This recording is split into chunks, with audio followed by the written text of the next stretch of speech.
2022 August 7 Thiruvananthapuram കേശവദാസപുരത്ത് mosque line Rakshapuri റോഡിലെ മീനാംകുന്നിൽ വീട്ടിൽ ദിനരാജിന്റെ ഭാര്യ മനോരമ എന്നയാളെ കാണാതായെന്ന വാർത്ത പരക്കുന്നു. പരിസരത്താകെ പരിശോധന. ഒടുവിൽ രാത്രി 10 മണിയോടെ വീടിന് പിറകിലെ കിണറ്റിൽ നിന്നും മനോരമയുടെ മൃതദേഹം കണ്ടെത്തി.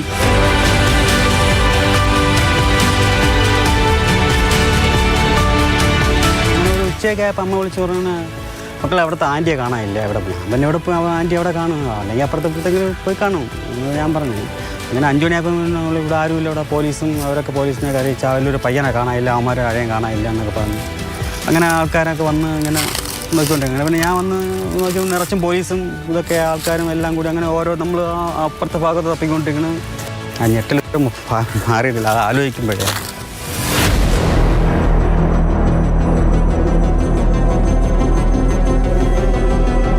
കൊലപാതകത്തിന് പിന്നാലെ മനോരമയുടെ വീടിന് സമീപത്ത് താമസിച്ചിരുന്ന ഇതര സംസ്ഥാന തൊഴിലാളിയായ ആദം അലിയെയും കാണാതായി. ഇയാളോടൊപ്പമുണ്ടായിരുന്ന 4 പേരെ മെഡിക്കൽ കോളേജ് പോലീസ് കസ്റ്റഡിയിലെടുക്കുകയും അന്വേഷണം ഊർജിതമാക്കുകയും ചെയ്തു.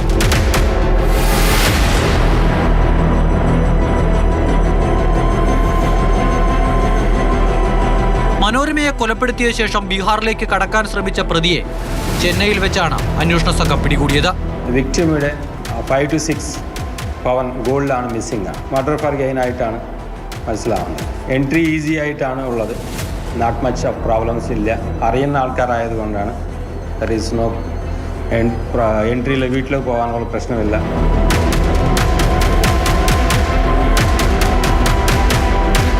സമീപത്ത് പണി നടക്കുന്ന വീട്ടിൽ ജോലിക്കായി എത്തിയതായിരുന്നു പ്രതി. തൊട്ടിപ്പുറയുള്ള മനോരമയുടെ വീട്ടിലേക്ക് വെള്ളം ചോദിച്ച് ആ 21-കാരനെത്തി. മനോരമ അയാൾക്ക് വെള്ളവും നൽകി. ഒരു വിഷപ്പാമ്പിനാണ് വെള്ളം നൽകുന്നത് എന്ന കാര്യം അപ്പോൾ അവർ അറിഞ്ഞിരുന്നില്ല. 1 മാസത്തോളം മനോരമയുടെ വീട്ടിൽ വെള്ളമെടുക്കാൻ വരുന്നതിനാൽ വീടിനെക്കുറിച്ചും താമസക്കാരെക്കുറിച്ചും പ്രതിക്ക് കൃത്യമായ ധാരണയുണ്ടായിരുന്നു. മനോരമയുടെ ഭർത്താവ് വർക്കലയിലുള്ള മകളുടെ വീട്ടിൽ പോയ സമയത്താണ് വീടിന്റെ പിന്നിൽ വെച്ച് കൊല നടത്തിയത്.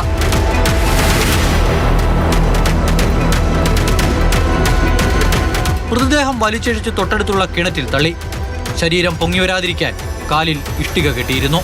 അവിടെ ഇട്ടാണ് കഴുത്തറുത്തിട്ട് കെട്ടി താഴെ ഇറക്കിയിട്ട് അവൻ ചാടി വലിച്ചഴിച്ച്. നല്ല പൊക്കമുള്ള മതിലാണ്, പക്ഷെ അതിന് ചാടിയില്ല. അവൻ അതൊരു സ്റ്റെപ്പ് ചെയ്തിട്ട് ഒരു സ്റ്റെപ്പ് കൂടി ചാടാമല്ലോ. ആ സ്റ്റെപ്പ് ഇറങ്ങിയിട്ട് പിന്നെ ബോഡി കഴുത്തി കെട്ടി താഴെ ഇറക്കിയെന്ന് തോന്നുന്നു. ഇറക്കിയിട്ട് വലിച്ചഴിച്ച് അതിനകത്ത് കൊണ്ടിട്ട് മൂടി എന്നിട്ട് അതുപോലെ അങ്ങ് അടച്ചു വെച്ചിട്ടുണ്ട്. അവിടുത്തെ CCTV ക്യാമറയെല്ലാം റെക്കോർഡ് ചെയ്തിട്ടുണ്ടായിരുന്നു. ചുറ്റുപാട് ഇങ്ങനെ നോക്കണം, ആരെങ്കിലും വീക്ഷിക്കുന്നുണ്ടോ എന്നൊക്കെ ചുറ്റുപാട് നോക്കിയിട്ടാണ് അതിനകത്തിട്ടത്. പിന്നെ സ്കൂബാക്കാർ വന്നു. അവസാനം ഇത് തുറന്നു. ആദ്യം 2-3 വട്ടം ഇടുമൊന്നുമില്ല. അവസാനം 3ാമത്തെ സ്റ്റെപ്പിൽ കറക്കിയപ്പോഴാണ് മുടി കിട്ടി.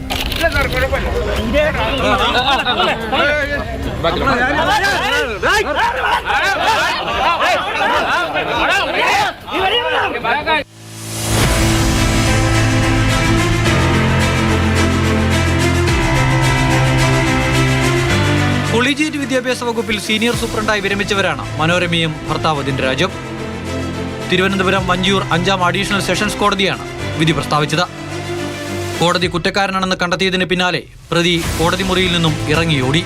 അഭിഭാഷകരും പോലീസും ചേർന്നാണ് ആദം അലിയെ ഓടിച്ചിട്ട് പിടികൂടിയത്.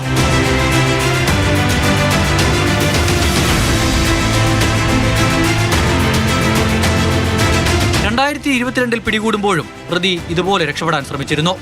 65 സാക്ഷികളും 30 തൊണ്ടിമുതലുകളും 58 റെക്കോർഡുകളും അടക്കം 300 പേജ് വരുന്ന കുറ്റപത്രമായിരുന്നു കോടതിയിൽ സമർപ്പിച്ചിരുന്നത്.